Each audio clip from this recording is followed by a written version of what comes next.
ಇದೇ ಮನೆ ನೋಡಿ, ನೋಡಿ ಇದೇ ಬಾವಿ. ಆಕಸ್ಮಿಕವಾಗಿ ಬಿದ್ದಿರ್ಬೋದು ಅವರು ಬಾವಿ ಹತ್ರ. ಇದೇ ಬಾವಿ.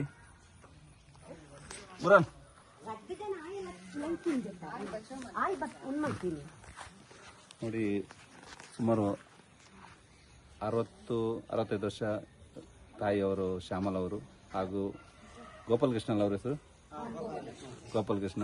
ಇಲ್ಲೇ ಬಟ್ಟೆ ಒಗಿತಿದ್ರು. ಆಕಸ್ಮಿಕವಾಗಿ ಬಾವಿಯಲ್ಲಿ ನೀರು ತೆಗೆದಕ್ಕೆ ಹೋಗಿ ಆಕಸ್ಮಿಕವಾಗಿ ನೀರು ಬಿದ್ದಿದ್ದಾರೆ. ಅವರು ಕಾಲು ಜಾರಿರ್ಬೋದು. ಎಲ್ರಿಗೂ ಅಷ್ಟೇ, ಆದಷ್ಟು ಸುರಕ್ಷಿತವಾಗಿರಿ.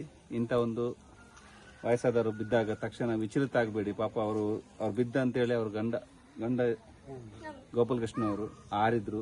ಆಗ ಸ್ಥಳೀಯರೆಲ್ಲ ಬಂದು ನಮ್ಮ ಟೀಮಿಗೆ ಫೋನ್ ಮಾಡಿದ್ರು. ಆಮೇಲೆ ಸ್ಥಳೀಯರೆಲ್ಲ ಬಂದು ಹಗ್ಗ ಹಾಕಿ ಕೆಳಗೆ ಹೋದ್ರು. ಆಮೇಲೆ ನಾವು ಬಂತು, ಮತ್ತೆ ಫೈರ್ ಬ್ರಿಗೇಡ್ನವ್ರು ಬಂದರು. ಆ ಇಬ್ಬರು ಸಹ ಈಗ ನಾವು ಮಣಿಪಾಲ್ ಆಸ್ಪತ್ರೆ ಹಾಕಿದ್ದೀವಿ.